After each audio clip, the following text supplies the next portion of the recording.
Today we shall discuss Old English literature. Old English literature is also known as Anglo Saxon literature. Why it is known as Anglo Saxon literature we shall study today. Old English literature, usually Old English literature or Old English period is considered from 7th century to 11th century AD. And before moving into detail about the Old English literature, we shall first go quickly through the history of Britain or England. First, we should know the early inhabitants. Who were the early inhabitants of the island which is today known as England? Early inhabitants were, as you all know, were Celtic people. They were also known as Brythons, and we know that from their name, Brythons, England came to be known as Britain during those times. Celts were there, they were completely considered as the early inhabitants of that island, and they were living in the 5th, 6th and 7th centuries, and during those times Romans came there. Romans inhabited the island, and we cannot tell that they invaded the island because it was a Roman occupation, you can tell, because Romans and the Celtic people had a good healthy relationship between themselves. So they actually had strong military power, and they could help the Celtic people in the attacks from other outside countries or people like Scots or Picts.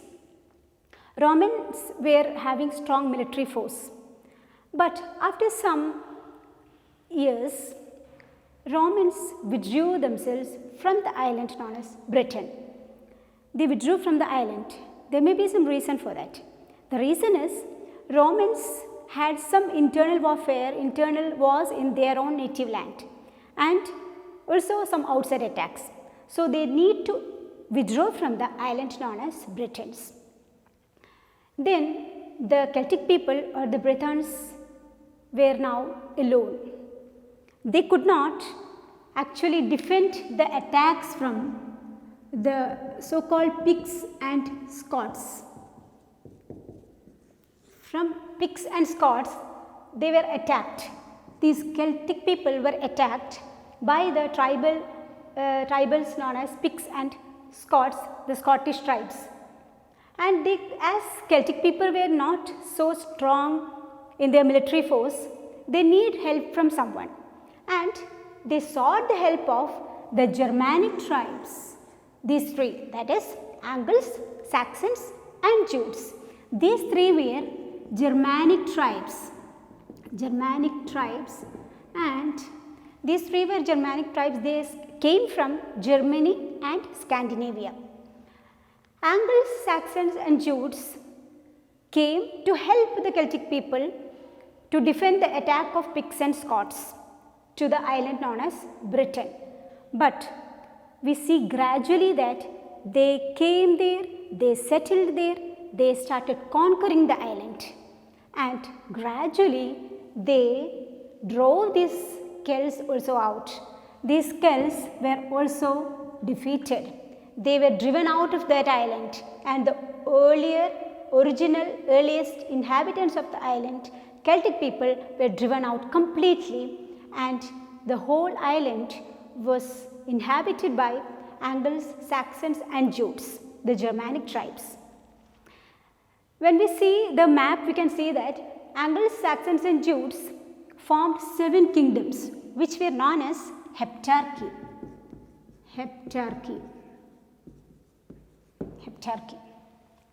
These islands and 7 kingdoms were Northumbria, Wessex, Essex, Sussex, Kent, Mercia, East Anglia.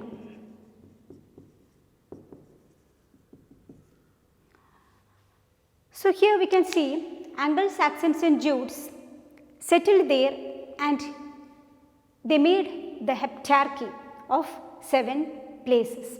They settled there, they conquered the place completely, and the literature produced, the language they spoke, all are known as Anglo Saxons. Why not Jutes? We see that gradually Jutes also vanished from the place. Then Angles and Saxons only survived there, and together they were known as Anglo Saxons. We see them as Anglo Saxons. Celts name were Britons, and that is why it was called Britain. Now Anglo Saxons came, and now from their time onwards the place was known as England, their land, Anglo land, that is England. The dialects, we shall move slowly towards, now we have just told about the history till Anglo-Saxon invasion. Gradually we know that, you have already studied that Anglo-Saxon period, it ends with the Norman conquest by 1066. With the Battle of Hastings, Anglo-Saxon period also ends, that is by 1066 AD. So just we have gone through quickly the history of England, and now we shall slowly move to the Anglo-Saxon literature and language. Anglo-Saxon language, Old Anglo-Saxon language or Old English language. The English or the language they used were known as Old English language. And critics are of the opinion that Anglo-Saxon language should be termed, not Old English language. Or Old English literature, instead of Old English literature, you should use Anglo-Saxon literature, because it tells about their culture, it tells about the literature they produced, the language they spoke. So you should name it as Anglo-Saxon literature or Anglo-Saxon language. Old English language or Anglo-Saxon language, they used mainly 4 dialects. 4 dialects. We have earlier told they formed 7 kingdoms. Now they spoke 4 dialects. The major 4 dialects told by or used by Anglo-Saxons in their oral as well as written literature are Northumbrian dialect, Northumbrian dialect, then Kentish dialect, Mercian dialect, and West Saxon dialect, that is Wessex dialects. So major 4 dialects are there.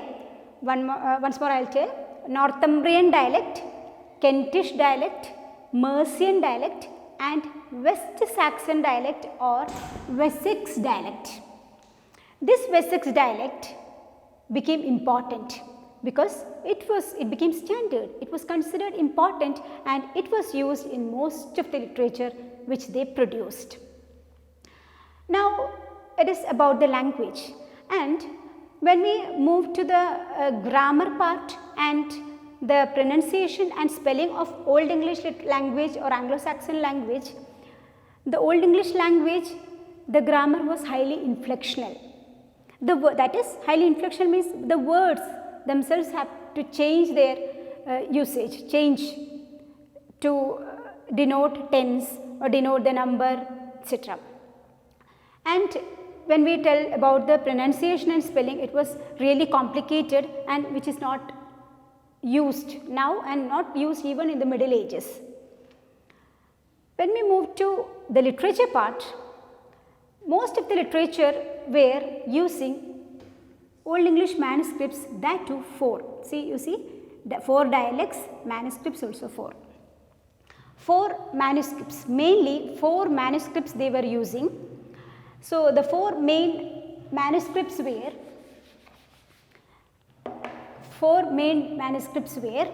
so here the best or the important one was Novel Codex. Novel Codex. This was also known as Beowulf manuscript. Beowulf manuscript.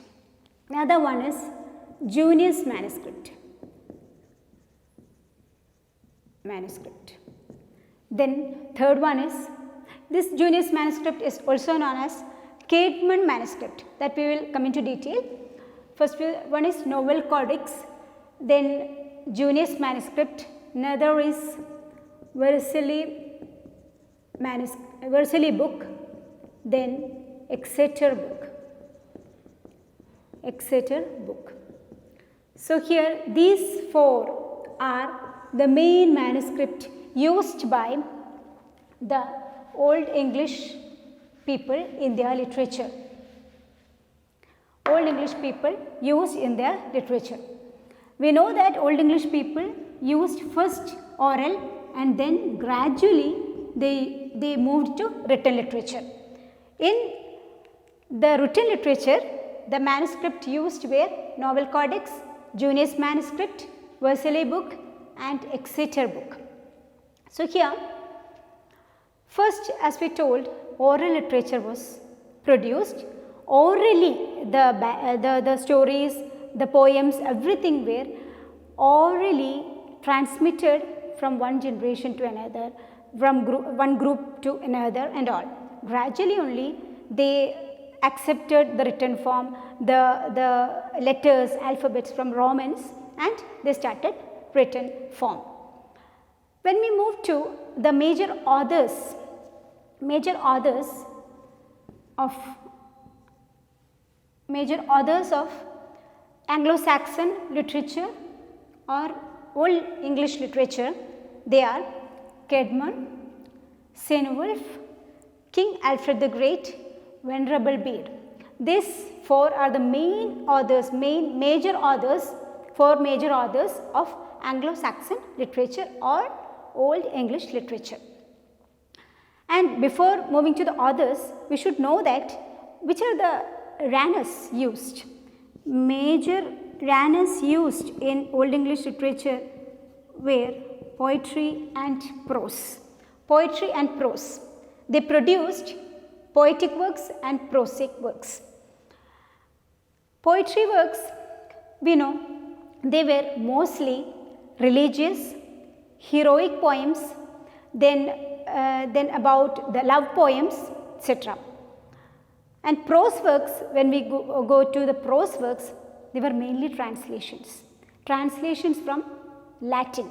And this King Alfred the Great was the person who contributed much in the translation of Bible, translation of many books from Latin to Old English.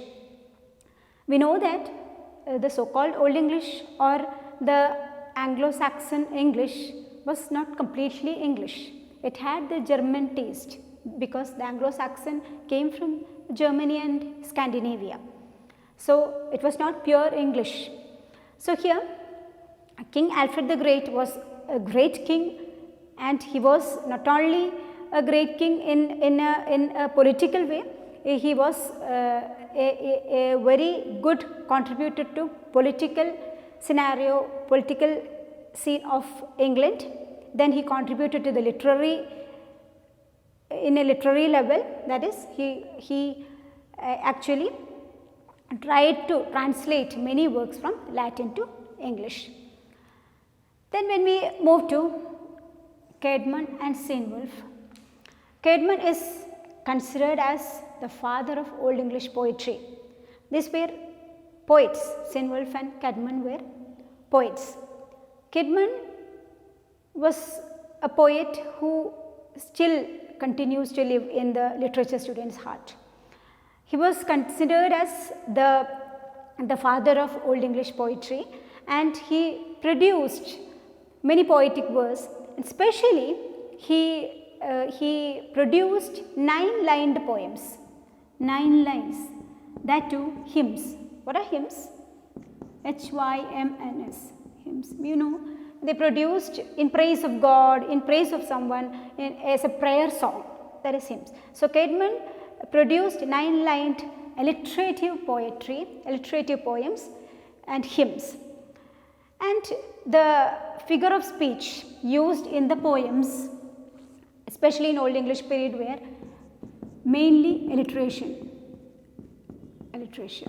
So alliterative verse is the focus when we go to the figure of speech that are used in the Old English literature. One more thing is there, caesura, that also is used, that was also used in the Old English poetry.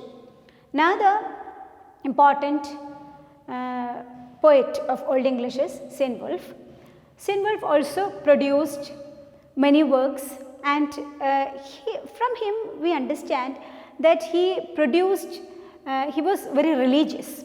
Beowulf was very religious and very strongly religious, and he produced many things morally to the people. He told, he was moving from, he was taking Bible from a religious or a religious work to a didactic one. Didactic means teaching something.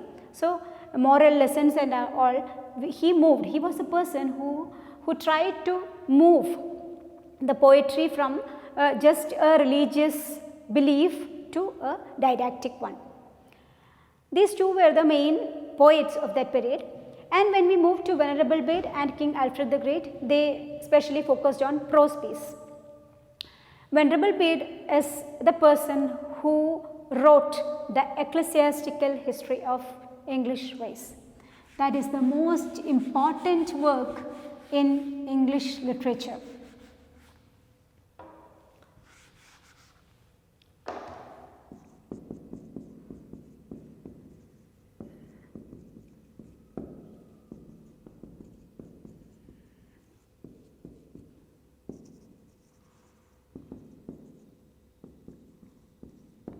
This work, Ecclesiastical History of English Race, this is the authentic document, historical document, from which we get the history of the so-called Anglo-Saxon period, Anglo-Saxon life, Anglo-Saxon language, Anglo-Saxon manuscript, Anglo-Saxon or Old English literature, authors, their life, Beowulf, Caedmon, everyone's life, the whole life, history, literature, language of Anglo-Saxon period we get from this text, Ecclesiastical History of English Race. It was written by, it was produced by Venerable Bede.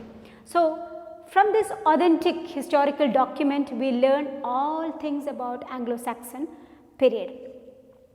And it was actually originally written in Latin, it was converted to or translated to English. King Alfred the Great, he was the king of Wessex actually. We told that West Saxon dialect, among the four dialects, we told that West Saxon dialect was the one which were used in most of the oral and written literature. So, here king of Wessex was Alfred the Great actually, but he styled himself as the Anglo-Saxon king, not only the king of Wessex, king of Anglo-Saxon land. Why? And all the world accept him as the king of not only Wessex, as the Anglo-Saxon king himself, because Alfred the Great contributed, as I told earlier, he contributed to the literary field, political field, then social field and all. And politically he united all the provinces actually. That is why he united, many provinces were there. So, united all provinces. So, he can claim himself as not only the king of Wessex, he was actually styled as himself as the king of whole land, Anglo-Saxon land. Now, we shall move, what are the other prose pieces? Bible translations were the most important piece which were produced in Anglo-Saxon prose. Apart from the biblical religious things, they were legal text connected to what we call law. Then came medical tracts. There were medical tracts. These were actually these were prose pieces. Then prose pieces related to astronomy, prose pieces related to geography also were available in the prose. Now, As I told, these two are the main poets of that period. Their work is not the greatest work of Old English literature or Anglo Saxon literature. Then which one? Which is the work which is considered as the greatest poetry or greatest poetic piece in Old English literature? That is, you might have already heard the name Beowulf. Beowulf is considered as the national epic of England. National epic. In those times, it was considered as the national epic of England itself. But the author is unknown. The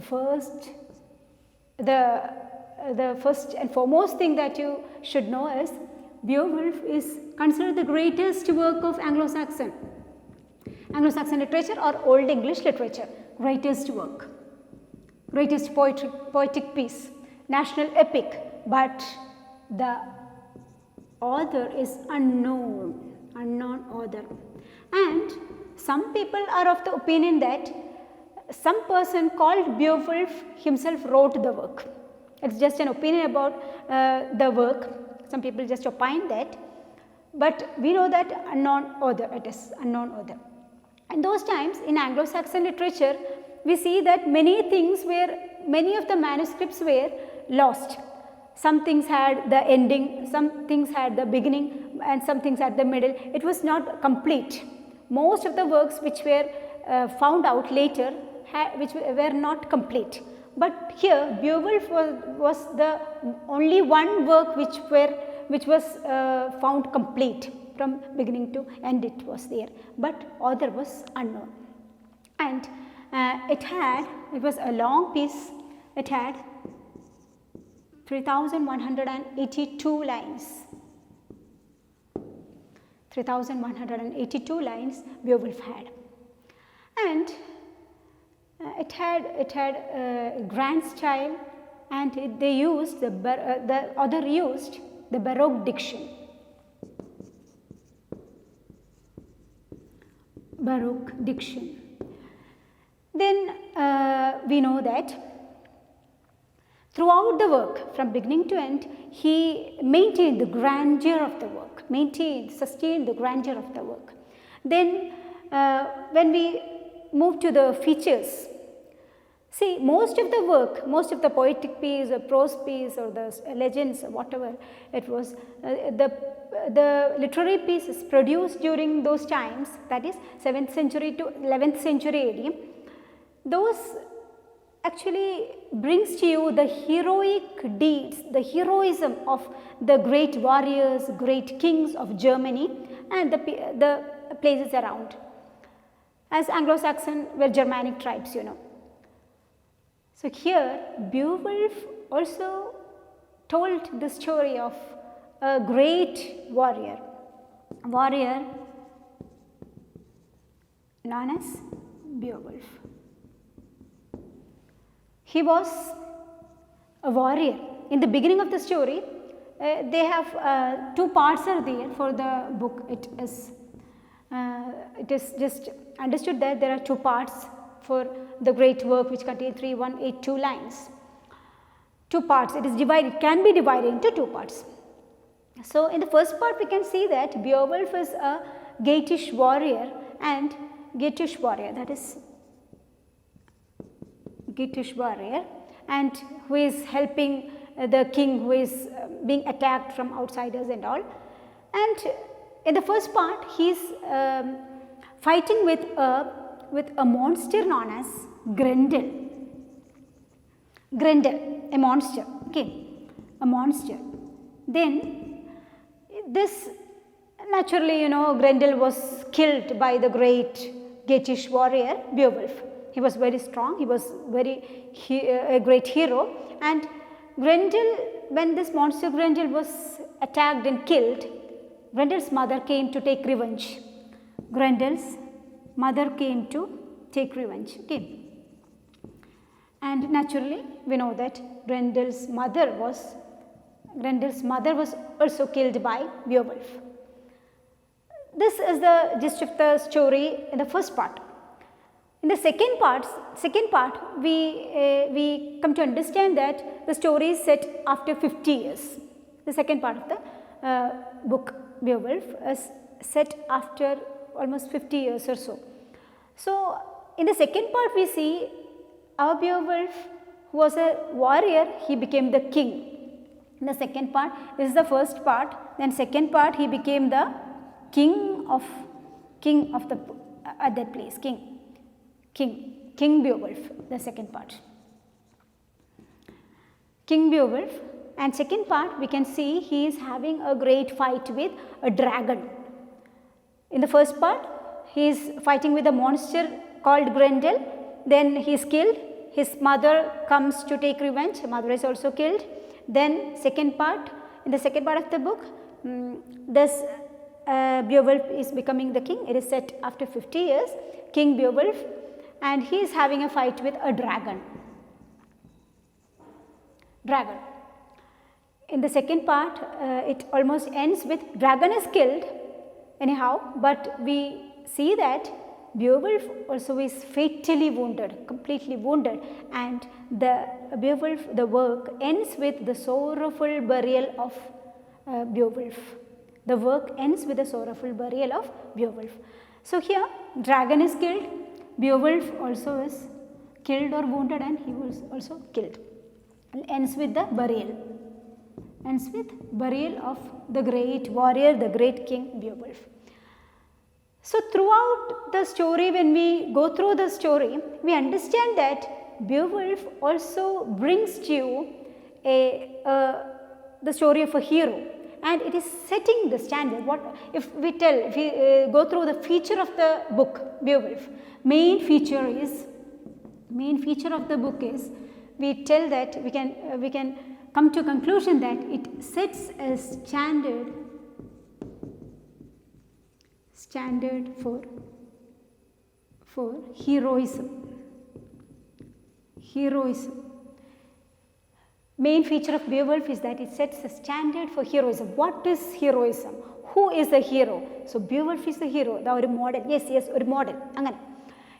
Sets a standard for heroism. So here, main feature, one of the features. Okay, one feature is sets a standard for heroism. What is heroism? Who is a hero and all. Then we can tell that when we go through that, we understand it gives a fascinating picture of the courtly life. First, maybe one of the features. Then it sets a picture of a representation. Maybe we can tell it represents a beautiful representation of courtly life.